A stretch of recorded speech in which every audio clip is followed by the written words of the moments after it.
Space, the final frontier. These are the voyages of the Starship Enterprise. Its mission?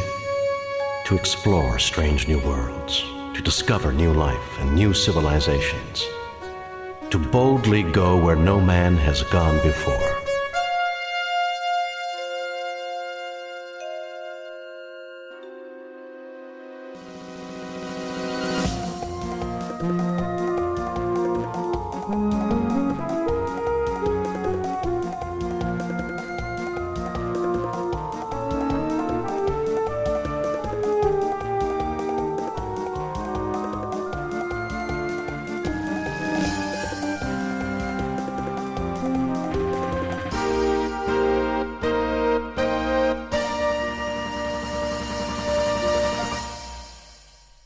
Hello everyone and welcome to Classic Gaming Today, where we take a look at the gaming experiences of the past through the eyes of the present.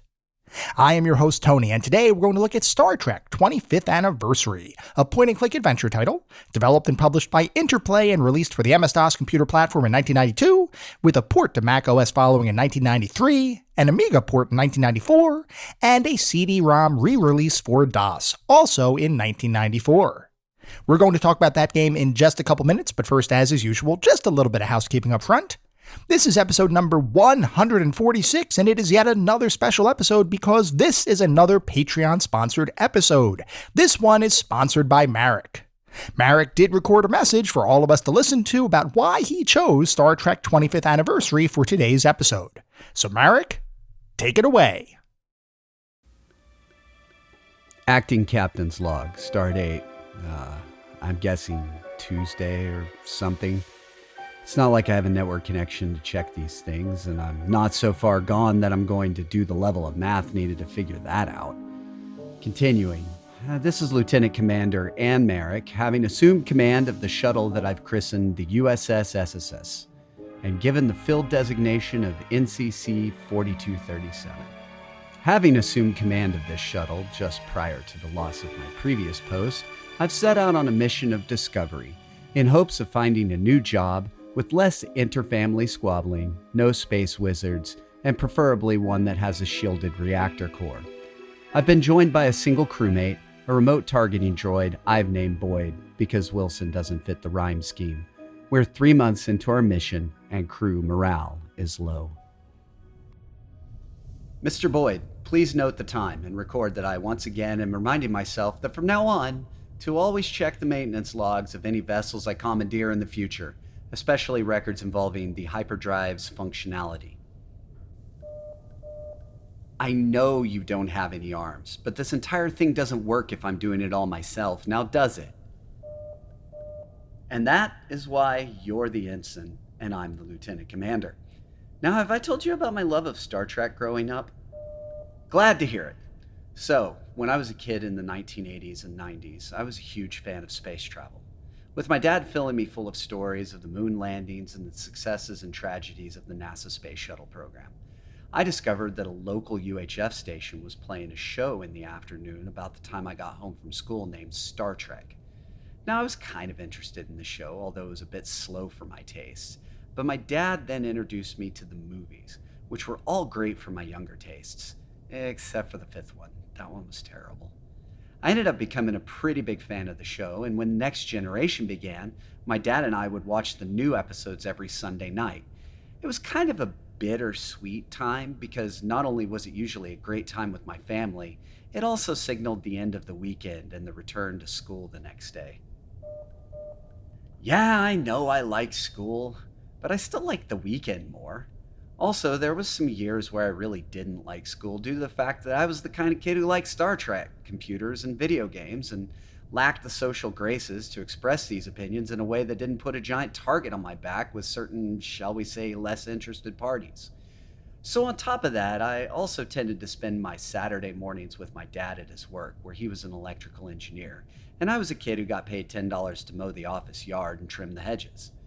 Once I was done, I would have several hours of time with nothing to do except find an open computer and entertain myself with it while my dad finished his work. This was where I discovered adventure games and, more importantly, Star Trek, the 25th anniversary game by Interplay. It's also where I discovered the format command and the importance of not deleting the command.com file, but that's a bit off topic. I'm not gonna format you yet. So this game was amazing to me. It wasn't like anything else I'd played before. It wasn't just one story, it was many stories, and they were broken up exactly like the show was. Sure, there were connections, but each one was presented as if it was an episode of the show. All the main characters were there, and I could even keep it authentic and get a red shirt killed, just like Kirk. Almost every mission began with a space battle, which was a little off for the show format, but it was a lot of fun, and I even got pretty good at it. I actually think the moment I won the last mission's epic battle was one of my proudest game moments on PC up to that point. This was a really important game to me because it's a connection to my dad, and is attached to memories of the things that led me eventually becoming a controls engineer myself. Don't sound so surprised. You'd be shocked to learn how many different things we controls engineers have to deal with. Also, you might want to keep in mind that I do know relay logic pretty well, and the difference between a sarcastic droid and a silent one is not extreme. Be happy you can still Captain Pike your way through life. What? Oh, is that a planet on the scanner? There looks like there's a civilization there too. Boyd, language. That's excellent news though. We're just a couple days away and hopefully I can find a good place to land in that amount of time. Oh, I guess I probably should wrap this recording up, huh? Okay, well, to those of you on the other side of the recording, it looks like this part of the mission is coming to a close, and I really hope that they have something not freeze-dried to eat down there. I've got some work to do, so until the next time, this is Lieutenant Commander Ann Marek saying, the needs of the many outweigh the needs of the few, or the one. Unless I'm the one, and then maybe we need to reevaluate those needs. Toodles. End transmission. Boyd. End transmission.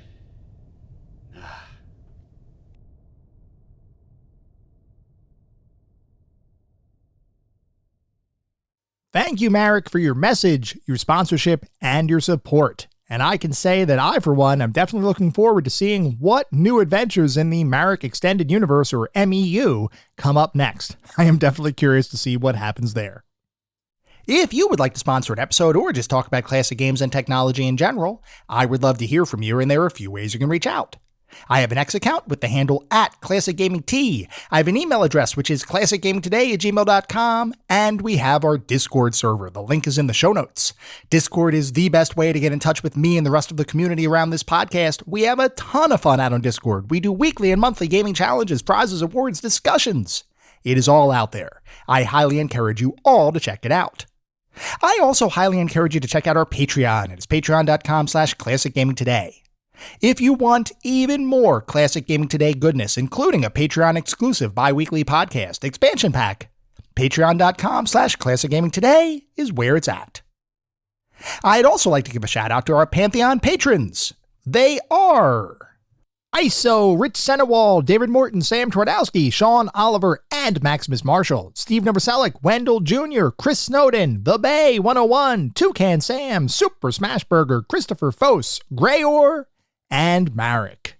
Thank you guys for supporting the show. Thank you all for supporting the show, whether you contribute monetarily or simply listen on a regular basis. I truly do appreciate all of the support. For anyone who may be new, welcome. I'd like to give a brief overview of the anatomy of an episode because, for the most part, all of our episodes follow a very similar format and structure. We will always start by talking about the history of the game in question, the historical context. How was the game made? Why was the game made? And then we move into a pseudo-review kind of section. And I say pseudo-review because it's not like we assign a numerical ranking or star counts or anything like that. But we do talk about every single game from several different perspectives. We take a look at the graphics. How does the game look? The sound and music. How does the game sound? The narrative and or story, if the game has one, playability and controls, and overall feel. What does it feel like to play the game today versus when it was released 20, 30, maybe even 40 plus years ago? We do all of that to reach a verdict as far as how well the game holds up today. And to do that, we assign each game to one of several categories. At the very top of our list is the Pantheon of Classic Gaming. If a game reaches the Pantheon, you know it is that darn good. It is a certifiable classic. You should go out of your way to play those games today. Just beyond the Pantheon are our golden oldies. These are still really good games. I still highly recommend you play them, especially if you enjoy the genre in which the game exists. You should have a good time. They're not quite Pantheon level, but they're still really worthwhile experiences, and I still highly encourage you all to play them today. Beyond the golden oldies, we reach our mediocre mentions. This is where we start getting into the realm of games that I cannot recommend to the broad game-playing population. They might have aged a little bit, might have had a couple of issues to begin with. You may still have a good time, especially if you enjoy the genre in which the game lives. By all means, give it a go, but I can't recommend these games to the broader population.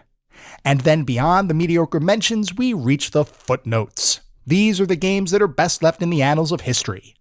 I have played them, so you don't have to. I cannot recommend anyone play these titles today. They have either aged incredibly poorly, or they may not have been all that great to begin with. With that out of the way, we're going to start talking about the game of the day. That is Star Trek 25th Anniversary.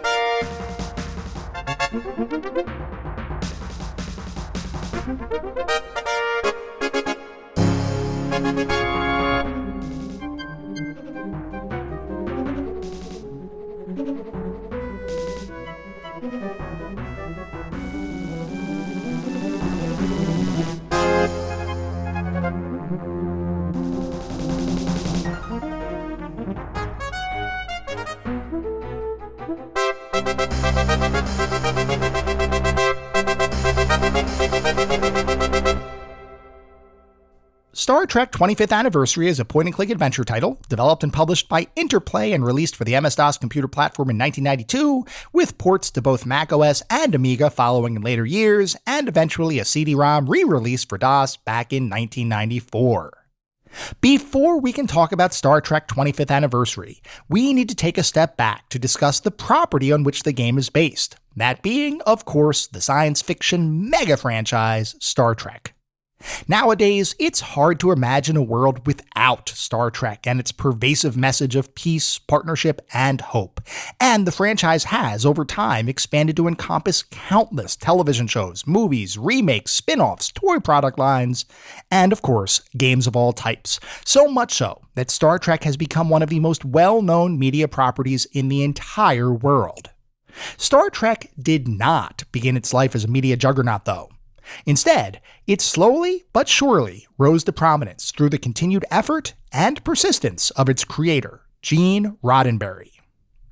Roddenberry was born in 1921, and from a very early age had always had a keen and active imagination, a trait that was continuously exercised as Roddenberry devoured various books and pulp magazines, often finding himself gravitating towards science fiction-based stories of space travel involving characters meeting various alien civilizations to either defend, attack, or partner with.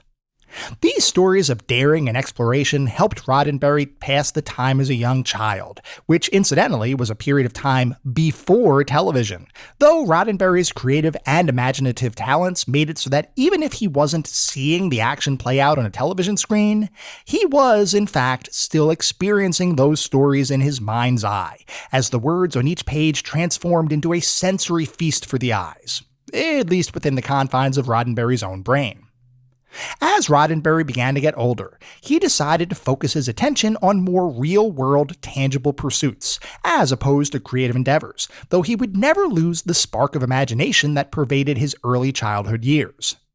That spark, however, would be put on the back burner as he began college, where he decided to major in political science before becoming interested in aeronautical engineering, a field of study that would inspire Roddenberry to obtain his pilot's license shortly before enlisting with the United States Army Air Corps in late 1941. After joining the United States Army Air Corps, Roddenberry would fly in various military operations for the next several years, during which time he'd earned both the Distinguished Flying Cross as well as the Air Medal, two U.S. military awards given to individuals who demonstrate heroism and bravery while in flight. With accolades in hand, Roddenberry would retire from the military in 1945, as he transitioned into civilian aviation as a pilot for Pan American Airways, a role that he would hold until mid-1948, which is when he decided that a career change was in order. Spurred on by the expansion of the television into homes across America, Roddenberry considered that the time might be right to put aside recent pursuits and instead focus on rekindling his creativity and imagination. Rather than continuing to fly airplanes of various types while he shuttles passengers around the world, Roddenberry was going to become a writer for television. Or at least that's what Roddenberry hoped would happen. But as with anything in life, plans don't always translate into reality.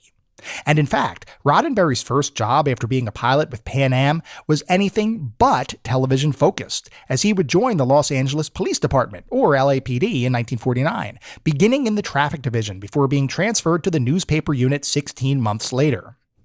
Once assigned to the newspaper unit, Roddenberry would be given the opportunity to hone his writing skills, as he would end up becoming the speechwriter for the chief of police, a role that would become more important for Roddenberry's future television career than any role he had previously held.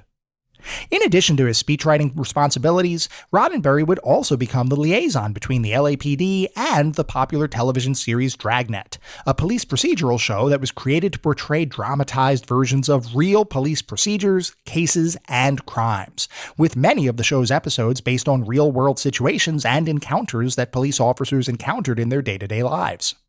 Gene Roddenberry would be responsible for providing Dragnet's showrunners with summarized and anonymized versions of real LAPD cases, while also helping to pair various LAPD personnel with individuals working on the show to ensure that the procedures and policies depicted on screen were as close as possible to the real thing. Roddenberry would use that early experience with Dragnet to become more familiar with the television industry, and through various other television show engagements, he would begin to further refine his writing style to hopefully allow him to become a full-fledged television scriptwriter in the future. It would take 7 years of balancing scriptwriting duties for the LAPD chief of police with various television side gigs before that hope would turn into reality. But eventually, in 1956, Roddenberry would decide to resign from the LAPD to officially begin a new career as a full-time writer.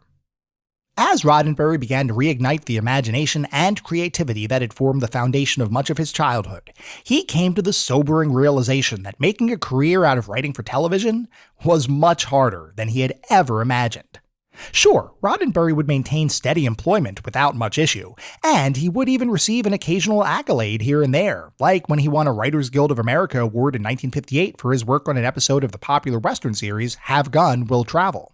But, for the most part, the life of a television writer, as Roddenberry was quickly learning, consisted of coming up with a ton of different ideas that studios would often pass on, while sending in potential scripts for already established television series that might, similarly, never see the light of day. Success was not a guarantee, even in the early days of the television industry, and despite remaining gainfully employed, nothing Roddenberry worked on for the first 5 years or so of his writing career would achieve any sort of major critical or commercial recognition. That lack of mainstream success did nothing to deter Roddenberry, as he always believed that his ideas had merit. It's just that the television executives that worked at various studios hadn't seen the right idea, or watched the right pilot that would appeal to them. So, Roddenberry continued plugging away, writing numerous scripts for various television series while regularly pitching different pilot concepts to potentially interested producers. This iterative cycle of writing, pitching, and repeating would form the foundation of Roddenberry's writing career for 8 years before he'd finally come up with a brand new idea that he thought could be a true breakout hit. A science fiction story about the diverse crew of a starship whose mission was to explore the outer reaches of space as they seeked out new life and new civilizations, while at the same time needing to navigate the perils of interstellar travel and the politics of intergalactic governments. Roddenberry really liked this concept and believed that it could work on a couple of different levels. On the surface, each episode of this potential series could present itself as a fairly straightforward adventure, complete with various conflicts to resolve, secrets to uncover, and battles to win. Beneath the surface, though, would be some form of commentary or lesson to be learned, with Roddenberry considering that using a science fiction-inspired futuristic setting to comment on the real issues plaguing then modern-day society would be a not-so-subtle way of suggesting that we should all collectively aspire for something greater. In this way, Roddenberry's conceptual sci-fi show would present an evolved and idealized future society, who, through their spacefaring adventures, would encounter other cultures that might be a bit less advanced, with the issues plaguing those cultures often being proxies for the issues facing everyone in the real world, like human rights, racism, religion, and politics. Through the actions and wisdom of the show's Starship crew, not only would the problem facing them in any given episode be solved, but viewers watching from home would also be encouraged to think about how their actions, and the actions of those around them, might need to shift in order to bring about a better and brighter future for all. Roddenberry put these general thoughts together into a full pitch, and with high hopes scheduled a meeting with MGM studio executives to talk about the potential for developing the concept into a full-fledged pilot. MGM listened to the pitch and agreed that the concept had merit, but ultimately decided against producing a pilot with Roddenberry. Undeterred, Roddenberry continued meeting with other studios, eventually brokering a deal with the much smaller television studio Desilu Productions, who would in fact agree to invest in Roddenberry's conceptual sci-fi series. Desilu Productions would work with Roddenberry to write the script for a pilot episode, and that script would eventually be sold to NBC, who agreed to pay for that pilot episode to be filmed.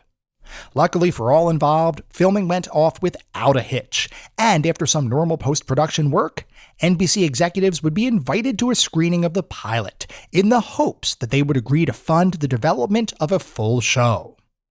Roddenberry anxiously waited to hear what NBC thought of the pilot, only to eventually find out that NBC was intrigued by the general concept, but unfortunately, didn't think the episode hit the mark for something they would want to develop into a full television series. In many cases, a major studio deciding to pass on a pilot for a future television show might have meant the death of that future show, but in this instance, something interesting happened that was a definite rarity.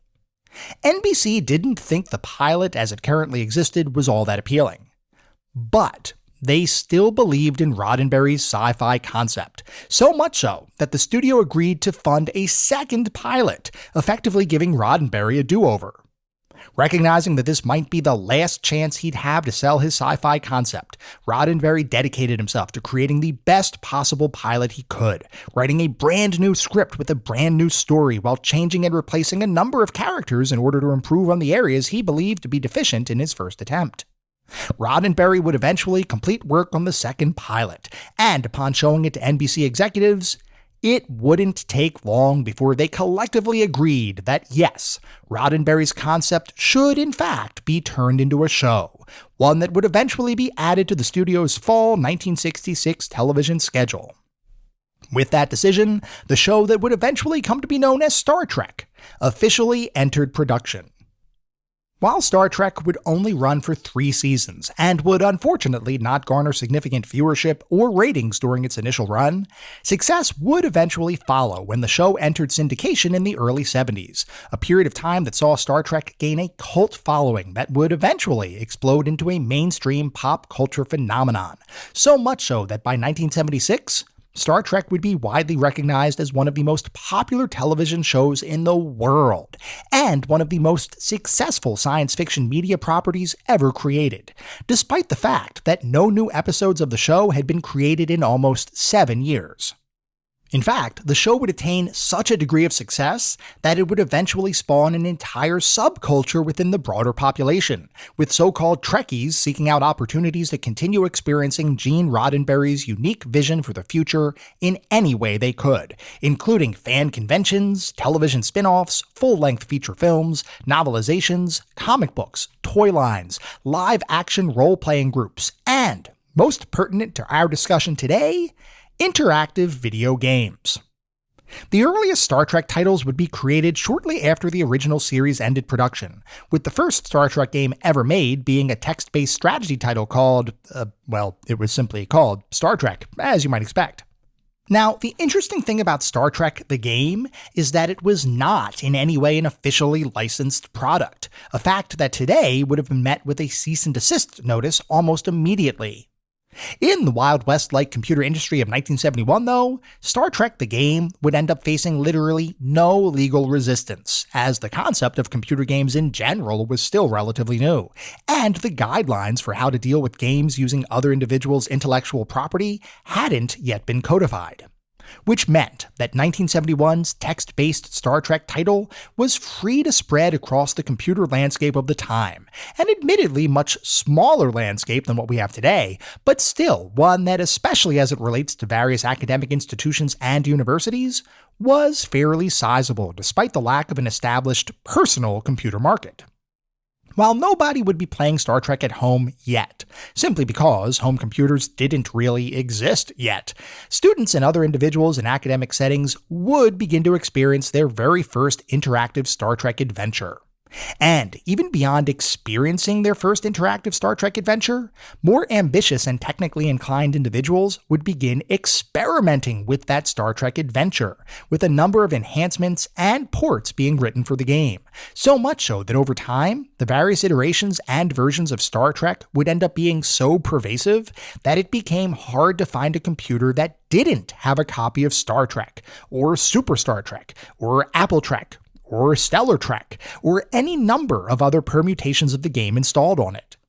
As the popularity of the Star Trek television series and its various follow-on efforts increased, so too did the demand for Star Trek interactive games, and numerous developers, both amateur and professional, would deliver a variety of Star Trek experiences for interested gamers to enjoy. Interestingly, the majority of Star Trek games released from 1971 through the early 90s, both professional and amateur, were typically text-driven affairs that more times than not attempted to simulate the experience of being the captain on the bridge of the Starship Enterprise, the spaceship that acted as the home away from home for various crew members embarking on missions to deep space and beyond. These titles, similar to the very first Star Trek title in 1971, were often focused on how to strategically manage the various stations on the ship's bridge, including engineering, navigation, combat, and science-related functions, with the specific mix of features differing based on the specific capabilities and focus areas of an individual title. A handful of titles, like 1987's Star Trek The Rebel Universe, would include both starship-based gameplay as well as some rudimentary planet exploration, but for the most part, none of the Star Trek experiences released for the 20 or so years following the original Star Trek game's creation really provided a full-fledged Star Trek experience. Different titles would focus on different aspects of what made Star Trek, but as far as a definitive Star Trek experience, nothing had really hit the mark yet. Even titles licensed to recreate specific Star Trek movies were, in one way or another, missing one feature or another, making them good enough Star Trek experiences, but not phenomenal Star Trek experiences.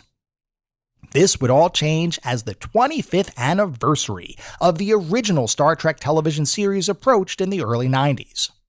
Over the course of the last 25 years, Star Trek had become a true mega franchise, with a collection of full-length theatrical releases, an incredibly well-received follow-on to the original series entitled Star Trek The Next Generation, a third television series in the works, which would eventually be released as Star Trek Deep Space Nine, and a variety of other merchandise and paraphernalia that fans of the franchise devoured. The 25th anniversary of anything is usually a pretty big deal, and for a franchise with the staying power and continued popularity of Star Trek, the significance of such a milestone is even greater. Which is why, as part of the collective celebrations surrounding Star Trek reaching its 25th birthday, the decision was made to make yet another Star Trek computer game, this time under the stewardship of Interplay Productions, a software development and production studio who, over the course of its lifetime, had made a name for itself as a talented team of developers and designers, capable of delivering all sorts of engaging and fun experiences across a variety of gaming genres. For Interplay's forthcoming Star Trek title, the studio would be tasked with creating a hybrid experience, one that would combine the excitement of starship-based space combat with the mystery, suspense, and danger of beaming down to any number of unknown planets to figure out what the heck might be going on with the denizens of those unexplored worlds. Rather than create an open-ended strategic experience like most previously released Star Trek titles, the team at Interplay would instead take inspiration directly from the episodic structure of the Star Trek television series, where the game itself would be designed to consist of a series of episodes with the kinds of visuals, structures, sounds, and narratives that up to this point had never been attempted in a Star Trek interactive experience. And rather than simply create a game in the Star Trek universe with generic characters and even more generic red shirt expendables, Interplay would instead have the opportunity to truly recreate the feeling of the original Star Trek series, with a cast of characters that included main players like Captain James T. Kirk, Lieutenant Uhura, and Mr. Spock, as well as more minor roles that added flavor and personality to many of the series' most iconic episodes. The synthesis of those focus areas, as well as the creation of a game engine that married point-and-click adventure gameplay alongside ship-to-ship combat scenarios, are what would form the foundation of the game that would come to be known as Star Trek 25th Anniversary. As the team began creating this newest journey into the Star Trek universe, they knew that they wanted to make the definitive Star Trek experience, and took great care to create a Star Trek title with the kinds of features and capabilities that had never been seen before.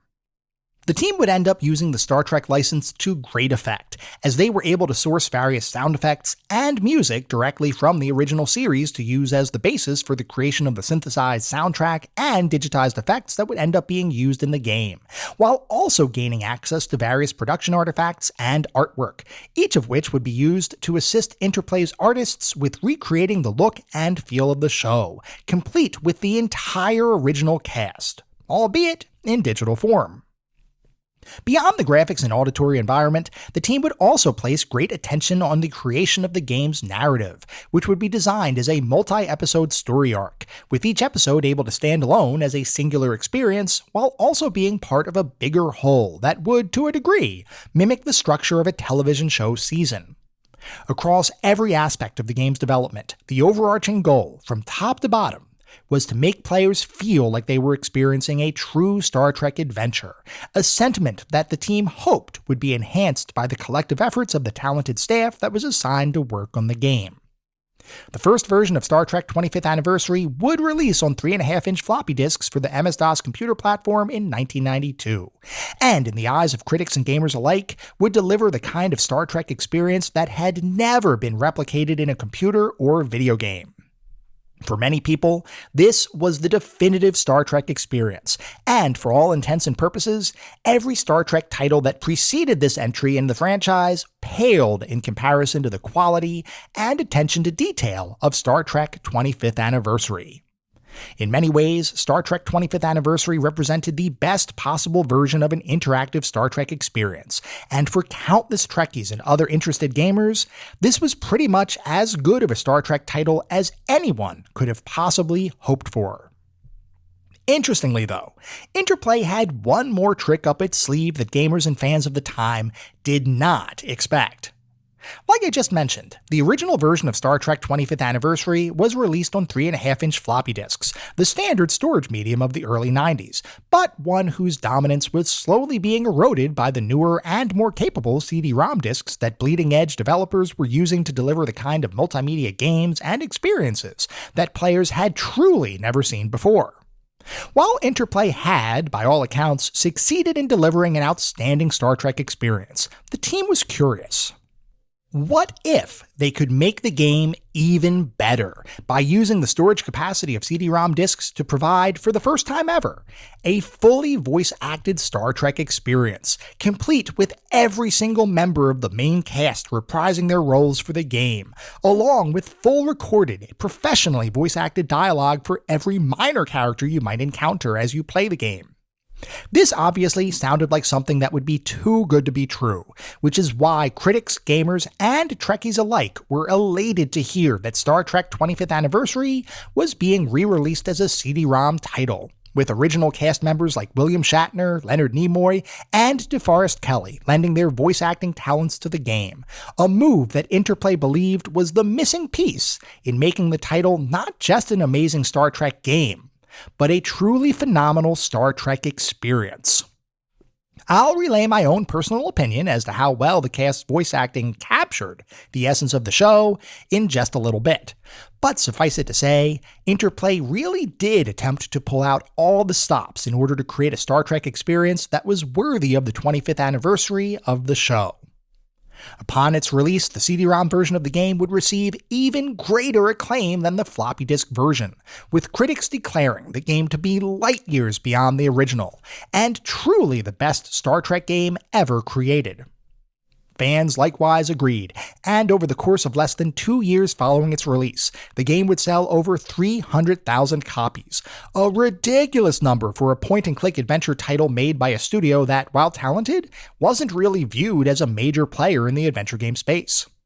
When you consider that companies like LucasArts and Sierra Online, arguably the two biggest adventure game studios at the time, considered any adventure title that sold over 100,000 copies to be a mega hit, the fact that Star Trek 25th Anniversary sold over 300,000 copies was certainly worthy of recognition.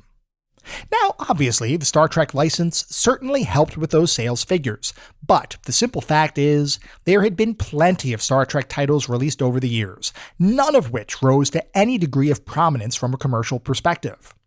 Interplay's effort, more so than any other Star Trek release before, was an unmitigated critical and commercial success. Interplay would end up releasing a sequel to Star Trek 25th Anniversary, entitled Star Trek Judgment Rights, a little over a year following 25th Anniversary's release, a title that would, similar to its predecessor, receive rave reviews while becoming a beloved title amongst Star Trek fans, adventure gamers, and critics alike. In fact, Judgment Rights would be recognized as an even better game than 25th Anniversary, with more advanced graphics, a more engaging and Star Trek-feeling narrative, and an attention to detail that proved, beyond a shadow of a doubt, that the individuals behind the game were true fans of the franchise, and wanted to create an experience that would act as a love letter to the original series. Judgment Rights would not only be recognized as one of the best adventure games of 1993, but would also be recognized as one of the best adventure games ever created, a true testament to the talent of Interplay staff, as well as the lasting appeal of the universe, characters, and idealistic and hope-filled future that Gene Roddenberry originally brought to life, all the way back in 1966. A number of Star Trek titles would be released in later years, spanning various consoles, computer platforms, gaming genres, and eras of Star Trek history. But in the eyes of many, Star Trek 25th Anniversary remains the first high-quality interactive Star Trek experience ever made, a game that more so than any prior release in the franchise truly captured the essence of Star Trek, and for fans of the franchise, as well as gamers in general, Star Trek 25th Anniversary represents a high watermark for games based on the original Star Trek series. Despite its commercial and critical success, it's not quite as well remembered or respected as the major point-and-click releases by the Sierras and LucasArts of the world, and in many gaming circles today, the title seems to be a bit more obscure than it likely deserves. But that in no way diminishes or minimizes what the game is, which is a deeply engaging and well-made Star Trek experience, as well as a high-quality point-and-click adventure title that, at the time of its release, stood toe-to-toe with, and occasionally head and shoulders above, the adventure game releases from other rival studios. Despite its relative obscurity today, for countless gamers around the world, Star Trek 25th Anniversary remains a cherished and beloved classic, and as such is certainly a title that deserves to be remembered.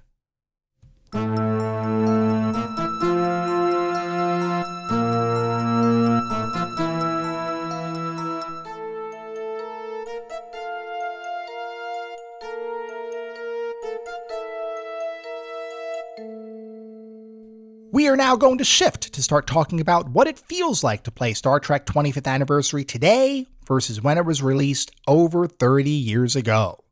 Star Trek 25th Anniversary is, at its core, a third-person point-and-click adventure title with many of the common features that players have come to expect from point-and-click adventures over the years. Throughout your playthrough, you'll experience situations where you need to explore various environments, interact with in-world hotspots, collect items to use in numerous ways, solve a bunch of different puzzles, and converse with a variety of characters, all in the hopes of progressing through the game and eventually reaching its conclusion. Taken at face value, that description sounds like any number of other adventure games, and you'd be forgiven for thinking that Star Trek 25th Anniversary is merely a standard point-and-click experience with a decidedly Star Trek coat of paint. And yes, while the Star Trek setting does make this game feel particularly unique, that is by far not the only interesting aspect of this title.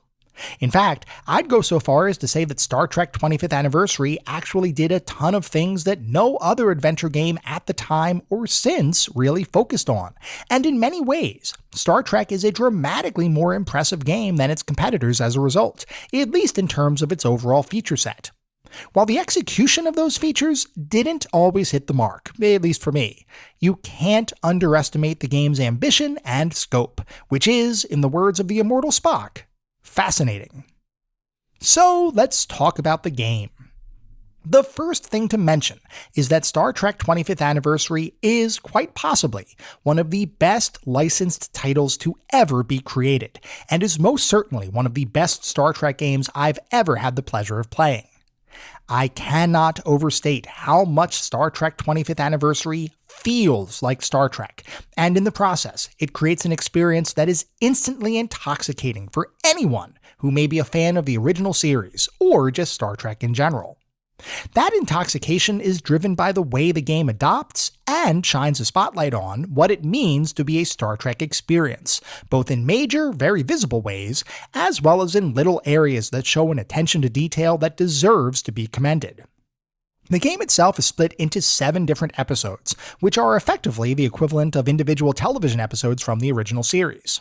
And when I say that, I don't mean it simply from the perspective of having the game broken up into discrete chunks of gameplay. I mean that each episode in the game really feels like an episode of the television show, complete with a number of different and diverse environments to be explored, including starships, space stations, and planetary surfaces. All of the main Star Trek races represented, including Romulans, Vulcans, and Klingons.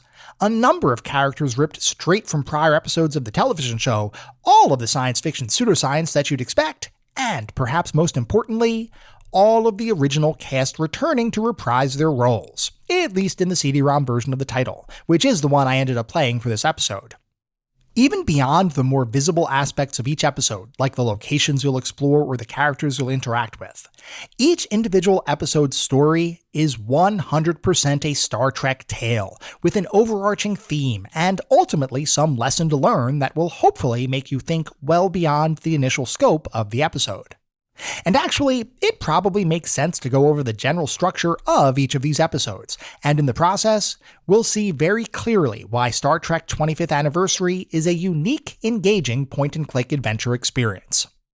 Each episode starts with a title card and a brief space flyby of your starship, the Enterprise, while one of the original cast members reads the title of the episode, which, by the way, is an awesome touch. After which, you're dumped onto the bridge of the Enterprise to begin playing the game. Before you get to control anything, though, you'll usually receive some sort of communication from Starfleet Command, which is the way you'll figure out what your overall mission is for the specific episode you'll be playing. These missions will be instantly familiar to Star Trek fans, and might involve exploring a Federation planet whose inhabitants are being terrorized by some mysterious race of beings, or exploring a derelict spaceship whose crew has mysteriously ceased communicating with the Federation, or attempting to resolve an alien conflict with diplomacy and tact instead of combat and military might. In all instances, these missions are structured just like a television episode of Star Trek, and will typically involve on-foot point-and-click adventure sections and, in a surprising addition, space battles, where you control the Enterprise and command its crew in order to, hopefully, defeat your opponents. Both of those sections of the game are entirely distinct and likely require their own discussion, so let's talk about each and how they work within the context of the game. To start, let's take a look at the space battle sections, which you may notice are decidedly not point-and-click adventure gameplay. Now here, I need to relay some critique about adventure games attempting to do things they're not designed to do, which in the context of most adventure titles means including some sort of combat in addition to the traditional pointing and clicking that make up the majority of an adventure game's gameplay.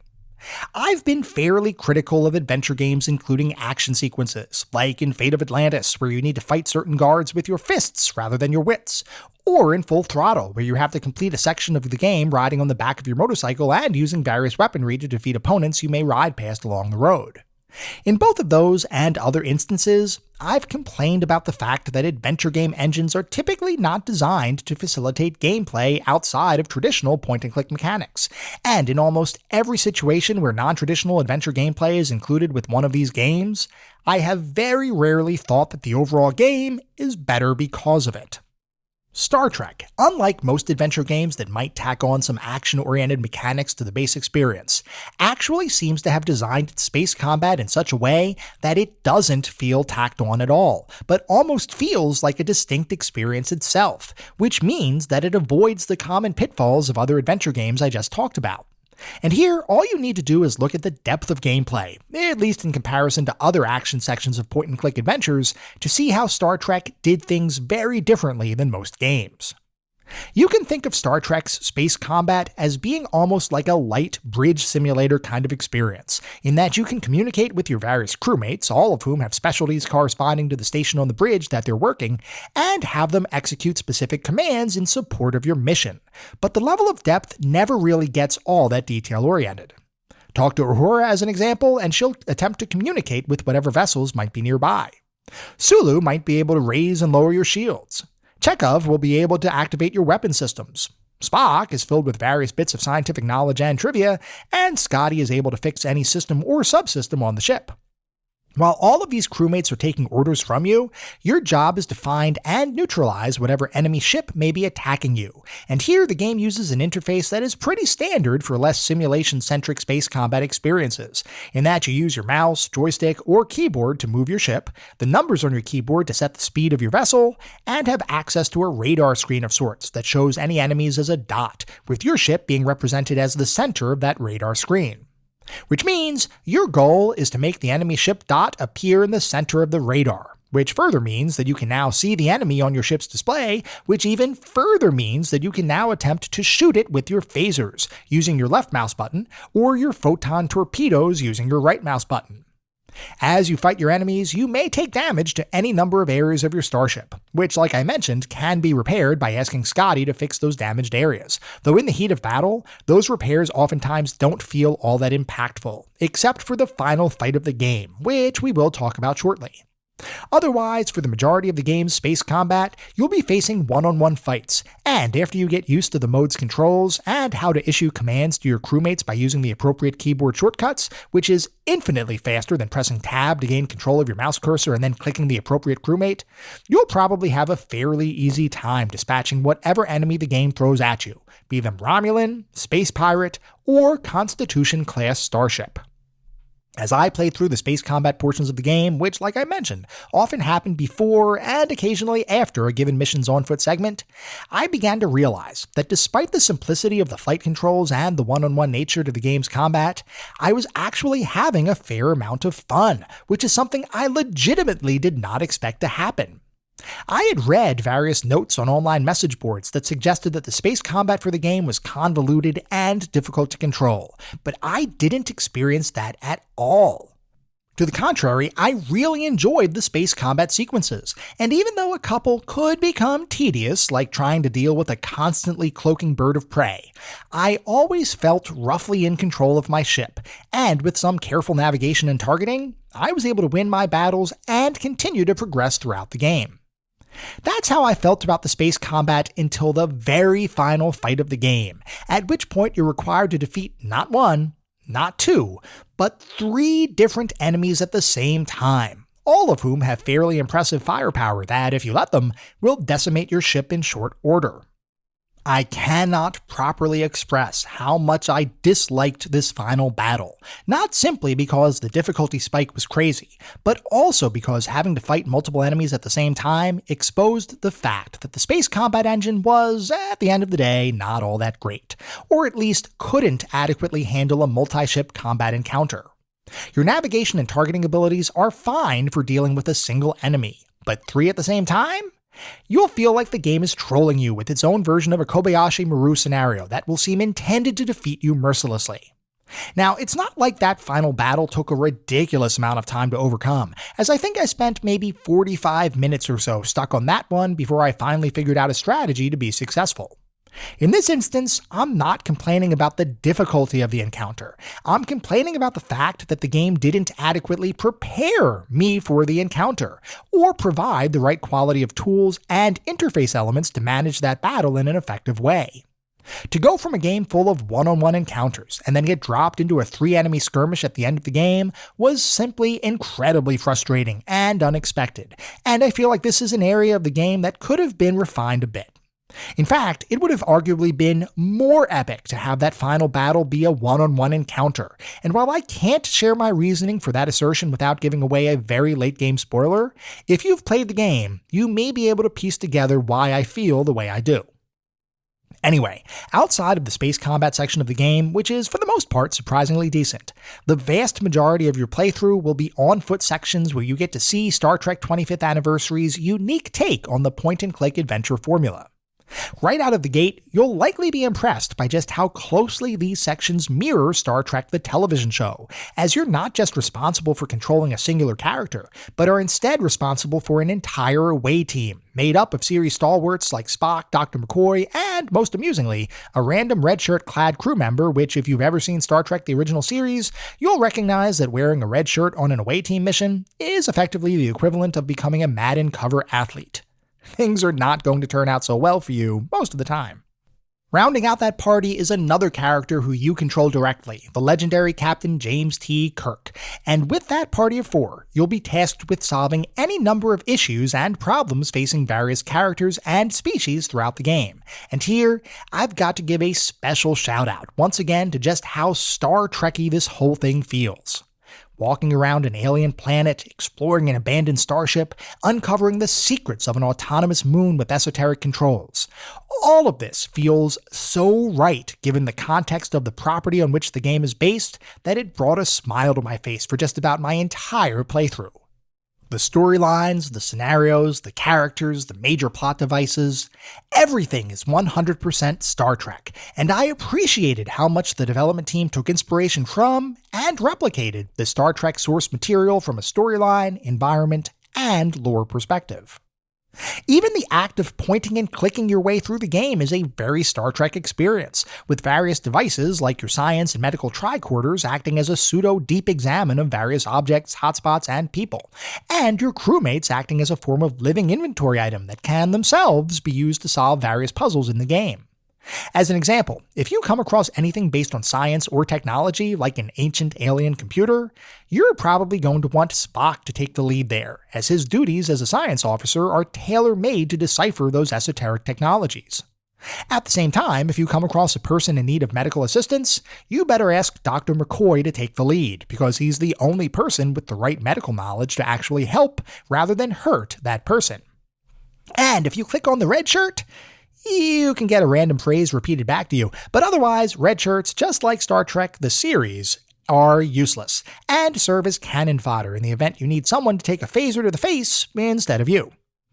Putting the expendable red shirt crew to the side, actually navigating and interacting with the game world is accomplished using a stylized verb wheel of sorts, where you can select from various commands, including look, talk, use, and pick up, all of which function exactly like you would expect those commands to function given common adventure game tropes.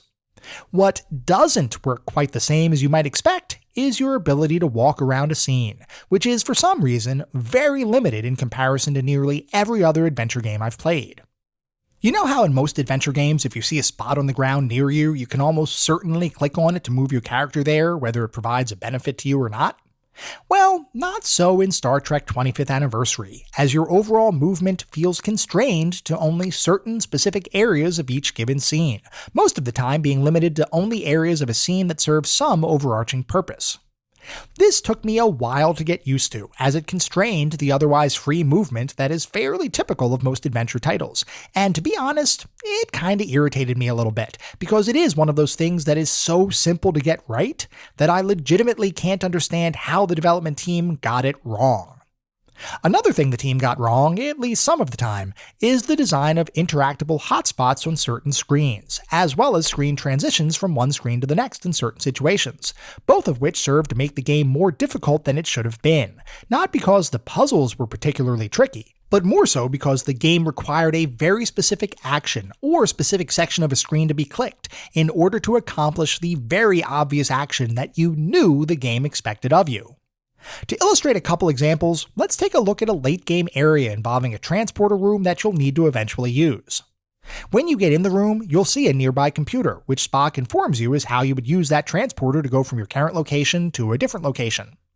After performing all of the prerequisite steps to get that transporter running, like turning on a form of power, you'll think that all you need to do is step on the transporter, use the computer, and off you'd go. Only here, you would be wrong, as trying to do that results in Spock saying that the transporter doesn't have a location programmed in to take you to. You'll probably spend some time trying to figure out how to program that transporter computer, only to continually be told the same thing, that the transporter computer doesn't have a location programmed in, and therefore leaving you unable to use the transporter, which I've got to say was pretty frustrating. Well, it turns out that there is a very specific spot of that computer console that, if you click that spot, will allow you to program in a transporter location, a bit of a very specific hotspot interaction that is perhaps a bit too specific, especially when you consider that hotspots are not outlined with any sort of highlight when you mouse over them. Clickable hotspots and objects do cause your cursor to change appearance when you mouse over them, indicating an interactable location, but the actual location itself is never telegraphed, which means you'll never realize there are 2 or 3 distinct parts of the same computer to interact with until you randomly click on a location the computer deems as distinct from a separate nearby location. This example, while specific to a late section of the game, is fairly prevalent throughout your playthrough, where you'll never really know what is or isn't interactable in a given environment, which can give the game a bit of a pixel hunt kind of feel. It's a testament to the rest of the game that this older school design did not dramatically impact my enjoyment of the rest of the experience, but it is something that made the game arbitrarily difficult in some circumstances.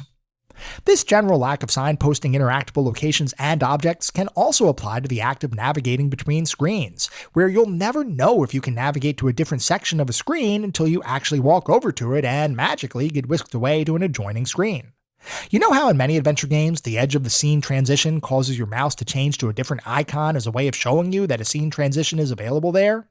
Well, in Star Trek 25th Anniversary, that kind of thing doesn't exist, and the only way you'll be able to navigate to a different screen is by walking the edge of a screen until hopefully something happens. This, combined with your inability to walk wherever you want to walk, can make the act of moving around the in-game environment way more cumbersome than it should be. Now, you could make the argument that this was still, in its original form, a fairly early point-and-click adventure game, having come out initially in 1992. To which I would reply, even text parser Sierra graphic adventure titles had better and more easily observed scene transitions, and from a point-and-click perspective, Maniac Mansion came out in 1987. There's little excuse for the limited design of these aspects of the point-and-click game segments, and it honestly made me a bit irritated that such regression could occur when other titles had figured this out years prior. A truly baffling set of design decisions, at least to me. All that being said, the issues I have with the odd design decisions are almost completely offset by the quality of every other aspect of the point-and-click experience, and one aspect of the game in particular served to dramatically improve my appreciation of the game, while also demonstrating a style of gameplay that even today is rarely seen in adventure games. As you play the game, you'll be presented with a number of different options for how to tackle certain situations, whether through dialogue options or via different ways to solve puzzles, or even in some instances, entirely different narrative paths through a given episode, and each of your actions are graded on a scale from 1 to 100, representing your overall proficiency in solving the game's puzzles and scenarios the quote-unquote right way. What this means from a general perspective is that Star Trek 25th Anniversary allows for a surprising amount of player choice for how to progress through the game, and also provides way more replayability than I ever expected, because there are certain actions you can take that will make the story play out dramatically differently than other actions. Now, I will say that it felt like the number of options for different potential approaches decreased as I played the game, so much so that by the time I reached the later missions, it didn't really seem like there were any options at all. It's entirely possible that I simply missed the other options the game provided for those missions, in which case, that's totally on me. But even if the late game missions had a single path through them, that doesn't change the fact that the earlier game missions allowed for a fair degree of variability between different playstyles and approaches to solve the game's puzzles, and I loved this aspect of the game. I also loved the assessment that Starfleet Command would provide following each episode or mission in the game, where Starfleet Command would give you your overall proficiency rating before granting you a number of commendation points, from 0 for a truly irredeemable failure to 4 for a perfectly executed mission. As I played the game, I averaged somewhere in the 90 to 95% proficiency range, which was good enough for 3 commendation points for each mission, other than the final mission, which I was able to complete at 100% proficiency and was therefore awarded 4 commendation points. After all of this, Starfleet provided me with a final rating, which they relayed as 78%? What? In what world does that math work out? It's like saying, oh yeah, you just aced every test this quarter, but your final grade is a C. Seriously, what the heck, game? Now I admit, I got more irritated by that assessment of my skills than I probably should have, and it ultimately had no real impact on my playthrough. At the same time, I really didn't deserve the equivalent of a C, when all along I was getting straight A's and impressing Starfleet brass. Anyway, despite some questionable math skills that proved Starfleet Command deserved a C instead of me, I still loved the fact that the game included multiple paths through many of the game's episodes, some good, some bad, and that your approach was graded as to its overall effectiveness. In fact, I wish more adventure games included a similar mechanic in them, as I found the whole thing very engaging, and I truly feel like other games could benefit from mimicking Star Trek 25th Anniversary, if only as it relates to the open-ended nature of the game's missions and episodes. Overall, as we'll talk about more in a little bit, the good far outweighed the bad here, and despite my criticisms of some of the game's design decisions, Star Trek 25th Anniversary is still, above all, a mostly fun adventure game experience. We'll continue talking about that experience in just a couple minutes. But first, as we always do, we need to take a look at the back of the box, because, as you all know, I love looking at the back of the box for these games. I love learning how different companies marketed their titles, especially in the era of gaming that we typically look at. Back then, we didn't have a pervasive internet. We didn't have YouTube with gameplay videos. Back then, when we made a buying decision, it was mostly based on word of mouth from family and friends, magazine reviews that we might have read, and what the box actually looked like in the game store. Did the front of the box make the game look cool? If so, we'd pick it up. Did the back of the box make the game sound cool? If so, we might purchase it. If not, back on the shelf it would go. So, for Star Trek 25th Anniversary for the MS-DOS computer platform, the back of the box says, Star Trek 25th Anniversary, a spaceflight adventure. Fasten your seatbelts, bring your seat backs to an upright position, and stow away those other computer games. You're about to pilot a Federation starship on a wild roller coaster ride through the final frontier. Star Trek 25th Anniversary combines a realistic 3D spaceflight simulator with a wide variety of role-playing adventures to create a gripping game of galactic exploration. You'll play James T. Kirk and experience the thrill of piloting the USS Enterprise using Interplay's stunning new state-of-the-art digitized model graphics. You'll control phasers, photon torpedoes, shields, communications, and warp drives in 3D space action so real, you'll be reaching for your airbag. Scan and survey hundreds of fractally generated worlds, and then join a landing party sent down to map and interact with alien races and artifacts. So beam aboard the USS Enterprise and continue a quarter century of exploration and high adventure. And then some bullet points on the back of the box that say full 256 color VGA graphics, thousands of state-of-the-art 3D digitized space action scenes, interact with dozens of alien races, navigate Kirk, Spock, and Bones on a variety of world explorations, complete musical score from the series and major soundboard support, and easy-to-use point-and-click interface. And then there are some screenshots on the back of the box, and I have got to say, yep, this definitely sells me on the game, though knowing what I do know about the game, I feel like there's some stuff on the back of the box that didn't actually make it into the game.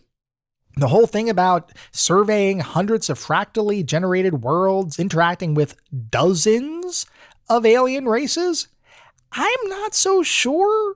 I mean, it's been a little bit since I played it, but I'm not so sure that actually happens in the game. It seems like a very more direct kind of experience. So I'm not sure. Maybe I missed something. Maybe the fact that I played the CD-ROM version was different than the floppy disk version in some way. It's entirely possible. If somebody knows for certain, definitely let me know. But the back of the box by itself certainly does sell me on the game, and I think the screenshots look good for an early MS-DOS point-and-click adventure game, so I'm totally sold on the experience. I'm just not entirely sure that the back of the box is fully accurate marketing or accurate advertising. It's stuff I don't remember in the game. Regardless, the back of the box does sell me, and this is a game that I do, in fact, have sitting on my shelf today. Anyway, we're going to move on to start talking about the more specific aspects of the game, and we're going to start by talking about the graphics. The graphics in Star Trek 25th Anniversary are all nicely detailed, with generally high-quality character models and really diverse environments, driven largely by the fact that each episode and mission in the game is an entirely unique experience, and oftentimes involves exploring entirely unique locations. This allowed the game's designers and art team to not have to be tied to a single location or graphical theme, and as a result of the game's overarching framework, what we're left with is more graphical diversity than you'll likely see in many adventure games, which is awesome. A bit less awesome are the game's animations, which are not nearly as smooth as other contemporary adventure titles. It's not that the animations are bad, it's just that they're pretty low detailed, with no real smoothness to any of the motions. At the end of the day, this wasn't a huge impact to my overall enjoyment of the game, but it is something that stuck out a bit, especially in comparison to the general higher quality of the character and environmental artwork.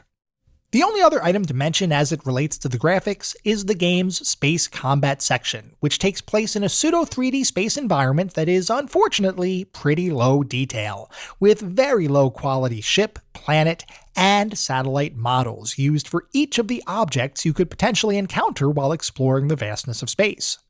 It's not 100% clear to me whether the engine was fully displaying 3D visuals or if it was more of a two-dimensional trick, but regardless, the space combat didn't look all that great from my perspective. Overall, I found the graphics in the game to be a bit of a mixed bag, though I'd say that generally speaking, things were more positive than negative here. Moving on to the sound and music, the music in Star Trek 25th Anniversary is all nicely detailed and feels ripped right out of the show, which from my perspective is awesome, as it really helped to sell the experience as a real Star Trek kind of feel. For awareness, I played the game using MT32 emulation, which as we've talked about before, was effectively the DOS sound device for the time, at least if you had several $100s burning a hole in your pocket. With MT32-based synthesis, the music sounded great, and I appreciated how closely the music in the game adhered to and mimicked the music in the Star Trek television series. Even for music that was designed exclusively for the game, it was stylistically and melodically very similar to Star Trek themes that fans know and love, a fact that I truly appreciated. Sound effects, meanwhile, were all great, with pretty much every Star Trek sound effect you would expect included somewhere within the game. That includes all of the iconic computer beeps and tricorder sweeps that a fan would want, which I absolutely loved. Perhaps the best part of the audio environment for the game, though, was the voice acting, which was included with the CD-ROM re-release of Star Trek 25th Anniversary, which, like I mentioned, was the version I played for this episode. The voice acting here was pitch perfect, as every single main character from Star Trek the original series reprised their roles for the game, and unlike a ton of other games where Hollywood talent came in and ended up providing a half-hearted performance, all of the cast here was absolutely excellent in lending their voices to the digital versions of their characters. A special shout out, though, goes to Leonard Nimoy, who brought the same exact gravitas and energy to his role in the game as he always brought to the role in both television episodes and full-length movies. Every actor in the game was great, but Leonard Nimoy's Spock, for some reason, seemed to stand above the rest as a true masterclass in voice acting, and bringing a beloved character to life in an interactive form. Awesome work all around. The bottom line is, I loved every aspect of the audio in the game, and if you simply played the audio without visuals, I truly think you might be fooled into thinking you were listening to an episode of the television show. It is that good. Moving on to the narrative and story, the story in Star Trek 25th Anniversary consists of a general overarching narrative coupled with a series of smaller sub-narratives that make up each of the game's 7 episodes. As with all Star Trek experiences, your overall goal as the crew of the Starship Enterprise is to explore the cosmos, seeking out new life and new civilizations, and attempting to ensure that diplomatic relations are maintained amongst the various conflicting alien races that inhabit the universe. With that general contextual framework, each episode within the game tells a discrete story, some of which are focused on more action-oriented sequences, others have high stakes and the possibility of life or death, while others involve resolving disputes between different characters or groups in conflict. That description might sound vague, which is an intentional decision on my part to avoid spoiling any aspect of the game's story, because I truly believe that the story here is 100% awesome, especially if you're a fan of Star Trek in general. I know I must sound like a broken record at this point with my continued comparisons of the game to the television series. It's just that the best way to understand the game is to reference the television show, because the two are so incredibly similar that it's uncanny. Unlike so many other licensed properties, the game not only does the television series justice, but also stands on its own as a true enhancement to the overall Star Trek mythos, and a large part of why that is because of the stories present in the game, each of which could have just as easily been filmed as an episode of the television show. I loved everything about the stories included in the game, with my only minor critique being that I wished each independent episode was a bit more closely tied together into a true overarching narrative. This isn't a huge deal because the structure of the episodes in the game matched the structure of the television episodes perfectly, and the fact that many of the episodes included other more minor television series characters was a nice bit of fan service, which enhanced my enjoyment of the title even more.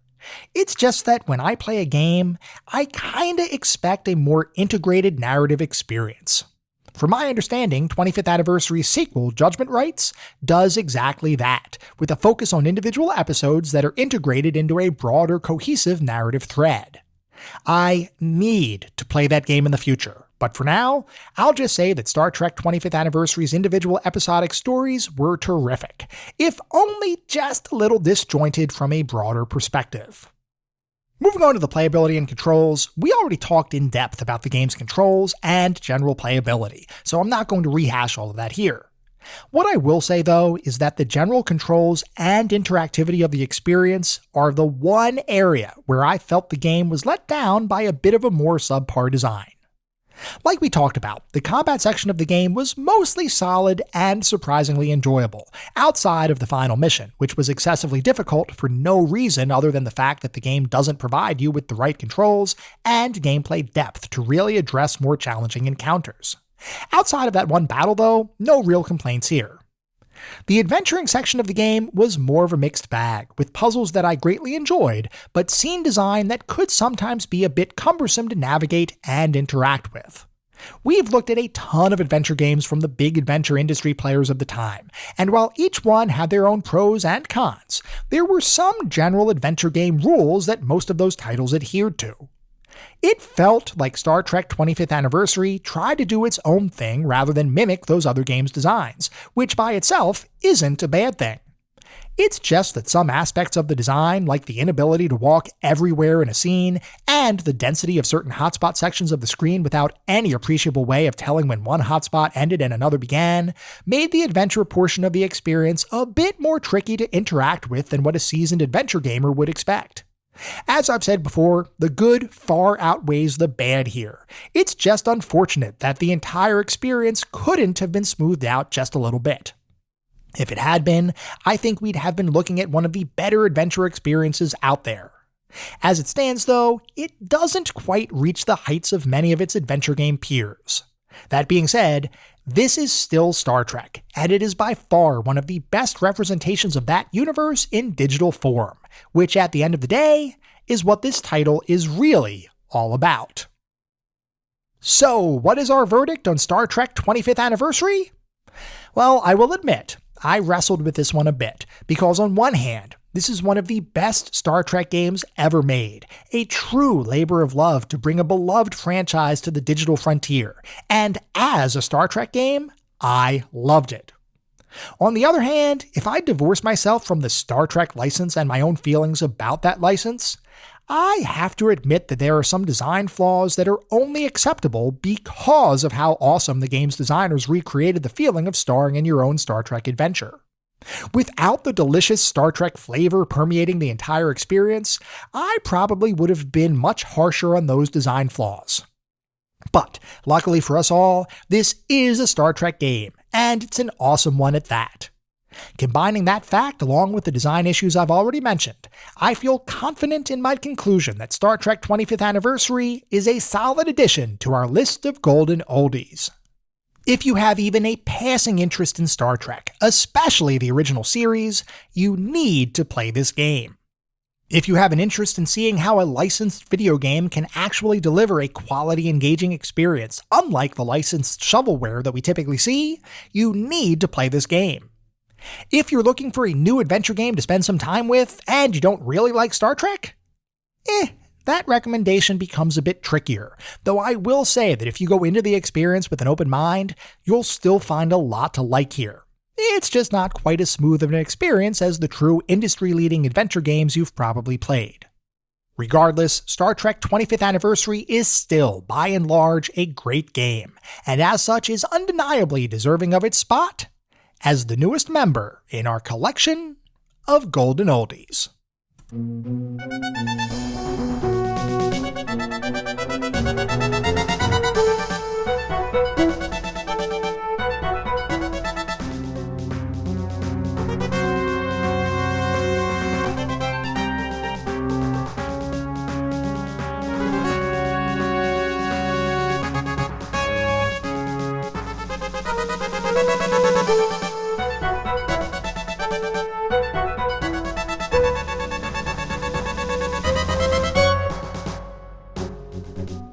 That was our episode on Star Trek 25th Anniversary. I hope you all enjoyed listening to it as much as I enjoyed creating it. If you'd like to reach out, let me know how I'm doing, provide feedback, comments, suggestions, or just talk about classic games and technology in general, I would love to hear from you, and there are a few ways you can reach out. I have an X account with the handle @ClassicGamingT. I have an email address, which is classicgamingtoday@gmail.com, and we have our Discord server. The link is in the show notes.